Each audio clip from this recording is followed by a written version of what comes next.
ಎಲ್ಲರಿಗೂ ನಮಸ್ಕಾರ. Welcome back to my channel. ಈ ದಿನ ನಾನು ಯಾವ ಸಂದರ್ಭದಲ್ಲಿ ಸತ್ಯನಾರಾಯಣ ಪೂಜೆಯನ್ನು ಮಾಡೋದ್ರಿಂದ ಫಲ ಜಾಸ್ತಿ ನಮಗೆ ದೊರೆಯುತ್ತೆ ಅಂತೇಳಿ ಈ ವಿಡಿಯೋದಲ್ಲಿ ಎಕ್ಸ್ಪ್ಲೇನ್ ಮಾಡ್ತಾ ಇದ್ದೀನಿ. ಹಾಗೆ ನನ್ನ ಚಾನಲ್ನ ಯಾರೆಲ್ಲ ಹೊಸದಾಗಿ ನೋಡ್ತಾ ಇದ್ರೋ ಸಬ್ಸ್ಕ್ರೈಬ್ ಮಾಡ್ಕೊಳ್ಳಿ. ಪಕ್ಕದಲ್ಲಿ ಕಾಣ್ತಿರೋ ಬೆಲ್ ಐಕನ್ನ ಪ್ರೆಸ್ ಮಾಡಿ ಆಲ್ ಅಂತೇಳಿ ಓಕೆ ಕೊಟ್ಟರೆ ನಾನು ಹಾಕೋ ವಿಡಿಯೋದ ಎಲ್ಲ ನೋಟಿಫಿಕೇಷನ್ ನಿಮಗೆ ರೀಚ್ ಆಗುತ್ತೆ. ಹಾಗೆ ವಿಡಿಯೋ ಇಷ್ಟ ಆಗ್ತಾ ಇದ್ದರೆ ಲೈಕ್ ಮಾಡೋದನ್ನು ಮರಿಬೇಡಿ. ಬನ್ನಿ ವಿಡಿಯೋನ ಸ್ಟಾರ್ಟ್ ಮಾಡೋಣ. ಈ ಒಂದು 5 ಸಂದರ್ಭದಲ್ಲಿ ನಾನು ಕೆಳಕಂಡಂತೆ ನೆಕ್ಸ್ಟ್ ಹೇಳ್ತಾ ಹೋಗ್ತೀನಲ್ವ, ಆ 5 ಸಂದರ್ಭದಲ್ಲಿ ನಾವು ಮನೆಯಲ್ಲಿ ಸತ್ಯನಾರಾಯಣ ಪೂಜೆಯನ್ನು ಮಾಡೋದ್ರಿಂದ ಮನೆಗೆ ತುಂಬಾ ಒಳ್ಳೆಯದಾಗುತ್ತೆ. ದುಪ್ಪಟ್ಟು ನಿಮಗೆ ಲಾಭವನ್ನು ಗಳಿಸ್ತೀರ. ಸತ್ಯನಾರಾಯಣ ಸ್ವಾಮಿ ಪೂಜೆಯು ವಿಷ್ಣು ರೂಪದ ಶ್ರೀಹರಿಗೆ ಹಾಗೂ ಲಕ್ಷ್ಮೀ ದೇವಿಗೆ ಸಮರ್ಪಿತವಾದಂತಹ ಪೂಜೆಯಾಗಿರುತ್ತೆ. ಸತ್ಯನಾರಾಯಣ ಸ್ವಾಮಿ ಪೂಜೆಯನ್ನು ಮಾಡೋದ್ರಿಂದ ಸಕಲ ಸಂಪತ್ತು, ಸಂತೋಷ, ಸಮೃದ್ಧಿ, ಒಳ್ಳೆಯ ಸಂತಾನ ಪ್ರಾಪ್ತಿ ಆಗುತ್ತೆ ಅಂತಕ್ಕಂತಹ ನಂಬಿಕೆ ಇದೆ. ನಾವು ಸತ್ಯನಾರಾಯಣ ಸ್ವಾಮಿ ಪೂಜೆಯನ್ನು ಯಾವೆಲ್ಲ ಸಮಯದಲ್ಲಿ ಮಾಡಬೇಕು ಗೊತ್ತಾ? ಯಾವ ಸಂದರ್ಭದಲ್ಲಿ ಸತ್ಯನಾರಾಯಣ ಪೂಜೆಯನ್ನು ಮಾಡೋದ್ರಿಂದ ಮಂಗಳ ಅಂತಕ್ಕಂಥದ್ದು, ಶುಭ ಅಂತಕ್ಕಂಥದ್ದು ನಮಗೆ ಸಿಗುತ್ತೆ ಅಂತೇಳಿ ಅಂದರೆ, ಸತ್ಯನಾರಾಯಣ ಸ್ವಾಮಿಯು ಲಕ್ಷ್ಮೀ ದೇವಿಯ ಪತಿಯಾಗಿರ್ತಾನೆ. ಲಕ್ಷ್ಮಿ ಮತ್ತು ಸತ್ಯನಾರಾಯಣರ ಆಶೀರ್ವಾದಕ್ಕಾಗಿ ಜನ ಸತ್ಯನಾರಾಯಣ ಪೂಜೆಯನ್ನು ಅಥವಾ ವ್ರತವನ್ನು ಇಟ್ಕೊಳ್ತಾರೆ. ಸತ್ಯನಾರಾಯಣ ಸ್ವಾಮಿ ಪೂಜೆಯನ್ನು ಅಥವಾ ವ್ರತವನ್ನು ಮಾಡೋದ್ರಿಂದ ಸಂಪತ್ತು, ಸಮೃದ್ಧಿ, ಸಂತಾನ ಪ್ರಾಪ್ತಿಯಾಗುತ್ತೆ ಅಂತಕ್ಕಂತಹ ಒಂದು ನಂಬಿಕೆ ಇದೆ. ಅದರ ಹಿಂದೆ ಆ ಒಂದು ದಿನ ಅದಕ್ಕೆ ಸಂಬಂಧಪಟ್ಟಂತಹ ವ್ರತದ ಕಥೆಗಳನ್ನು ಕೇಳೋದ್ರಿಂದ ತುಂಬಾ ಪ್ರಯೋಜನ. ಇದೇನೆ ಆ ಸ್ವಾಮಿಯ ಕಥೆಯನ್ನೇ ಕೇಳೋದೇ ಈ ಪೂಜೆಯ ಮಹತ್ವವಾದ ಒಂದು ಭಾಗವಾಗಿರುತ್ತೆ.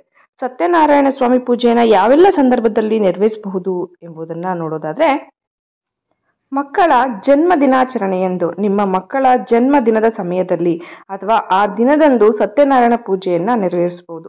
ಮಕ್ಕಳ ಜನ್ಮದಿನದಂದು ಸತ್ಯನಾರಾಯಣ ಅಂದರೆ ನಾವು ಬರ್ತ್ಡೇ ಅಂತೇಳಿ ಏನು ಸೆಲೆಬ್ರೇಟ್ ಮಾಡ್ತೀವೋ ಆ ದಿನ ಸತ್ಯನಾರಾಯಣ ಪೂಜೆಯನ್ನು ಮಾಡೋದ್ರಿಂದ ನಿಮ್ಮ ಮಕ್ಕಳಿಗೆ ಸತ್ಯನಾರಾಯಣ ಸ್ವಾಮಿಯು ಬುದ್ಧಿವಂತಿಕೆಯನ್ನು, ಆಯುಸ್ಸನ್ನು ಹಾಗೂ ಭವಿಷ್ಯವನ್ನು, ಯಶಸ್ಸನ್ನು ಕರುಣಿಸ್ತಾನೆ.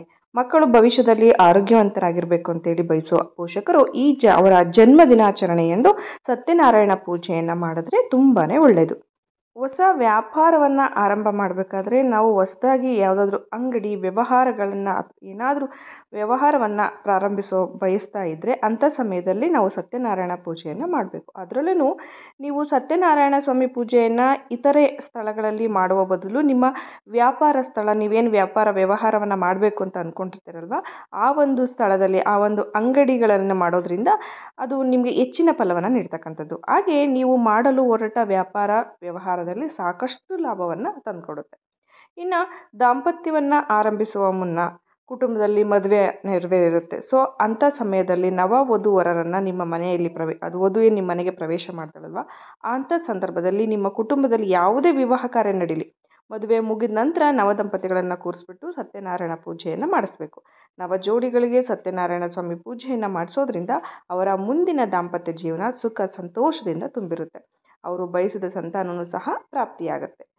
ಸೂತಕದ ಅವಧಿಯಲ್ಲಿ ಮನೆಯಲ್ಲಿ ಸೂತಕ ಸಂದರ್ಭ ಇರುತ್ತಲ್ವ, ಅದಾದ ನಂತರ ಮನೆಯಲ್ಲಿ ಮತ್ತು ಕುಟುಂಬದಲ್ಲಿ ಯಾರಾದರೂ ಮರಣವನ್ನು ಹೊಂದಿದರೆ ಅಂಥ ಸಂದರ್ಭದಲ್ಲಿ ಸದಸ್ಯರು ಸೂತಕದ ಅವಧಿಯನ್ನು ಏನು ಇರ್ತಾರೋ ಆ ಮರಣ ಹೊಂದಿದ ಸಮಯದಲ್ಲಿ ಮಾತ್ರವಲ್ಲ, ಮಗು ಜನಿಸಿದಾಗಲೂ ಸಹ ಸೂತಕ ಅಂತೇಳಿ ಕರೀತಾರೆ. ಸೊ ಆ ಒಂದು ಛಾಯೆಯನ್ನು ಒಳಗೊಂಡಿರುತ್ತಲ್ವ, ಅಂಥ ಸಂದರ್ಭದಲ್ಲಿ ಸೂತಕ ಮುಗಿದ ನಂತರ ಯೋಗ್ಯವಾದ ಪುರೋಹಿತರನ್ನು ಸಲಹೆಯನ್ನು ಪಡ್ಕೊಂಡ್ಬಿಟ್ಟು ಸತ್ಯನಾರಾಯಣ ಪೂಜೆಯನ್ನು ಮಾಡಿಸ್ಬೇಕು. ಆ ಕೆಲಸ ಮಾಡೋದ್ರಿಂದ ಸತ್ಯನಾರಾಯಣ ಸ್ವಾಮಿ ನಿಮಗೆ ಆ ಸೂತಕದ ಫಲ ಎಲ್ಲ ಹೋದ್ಮೇಲೆ ಒಳ್ಳೆಯ ಫಲವನ್ನು ನಿಮಗೆ ನೀಡ್ತಾನೆ ಹಾಗೂ ಮರಣ ಹೊಂದಿದ ವ್ಯಕ್ತಿ ಆತ್ಮಕ್ಕೂ ಸಹ ಸಂತುಷ್ಟ ಆಗುತ್ತೆ. ಆದರೆ ಸೂತಕದ ಅವಧಿಯಲ್ಲಿ ಸತ್ಯನಾರಾಯಣ ಪೂಜೆಯನ್ನು ಮಾಡಿಸಬಾರ್ದು. ಸೂತಕ ಪೂರ್ತಿಯಾಗಿ ಮುಗಿದ ನಂತರ ಈ ಒಂದು ಪೂಜೆಯನ್ನು ಮಾಡಿದ್ರೆ ಅದು ಒಳ್ಳೆಯದಾಗುತ್ತೆ. ಸೂತಕದ ಸಮಯದಲ್ಲಿ ಯಾವುದೇ ರೀತಿಯ ಒಳ್ಳೆ ಪೂಜೆಯನ್ನು ಅಂಥ ಸಮಯದಲ್ಲಿ ಮಾಡಬಾರ್ದು. ಹಾಗೆಯೇ ಹುಣ್ಣಿಮೆ, ನಾವೇನು ಪೌರ್ಣಮಿ ದಿನ ಅಂತ ಹೇಳ್ತೀವಿ, ಆ ದಿನದಂದು ಸತ್ಯನಾರಾಯಣ ಪೂಜೆಯನ್ನು ಮಾಡೋದ್ರಿಂದ ತುಂಬಾ ಒಳ್ಳೆಯದಾಗುತ್ತೆ. ಅದರಲ್ಲೂ ಹುಣ್ಣಿಮೆ ಪೌರ್ಣಮಿ ದಿನ ಆಗಿರುತ್ತಲ್ವ, ಸೊ ತುಂಬಾ ಒಳ್ಳೆಯದು. ನೀವು ಯಾವುದೇ ತಿಂಗಳ ಹುಣ್ಣಿಮೆ ದಿನದಂದು ಸತ್ಯನಾರಾಯಣ ಪೂಜೆಯನ್ನು ಮಾಡ್ಬೋದು.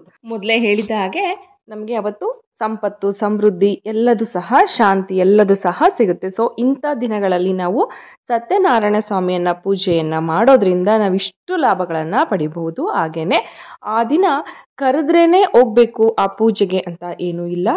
ಆ ಪೂಜೆ ಇದೆ ಅಂತೇಳಿ ಗೊತ್ತಾದರೂ ಸಾಕು, ಅಲ್ಲಿ ಹೋಗಿ ಆ ಒಂದು ಸ್ವಾಮಿಯ ಕಥೆಯನ್ನು ಕೇಳೋದ್ರ ಮೂಲಕ, ಆ ಪೂಜೆಯಲ್ಲಿ ಪಾಲ್ಗೊಳ್ಳೋದ್ರ ಮೂಲಕ ಎಲ್ಲರೂ ಸಹ ಆ ಫಲವನ್ನು ಪಡಿಬಹುದು.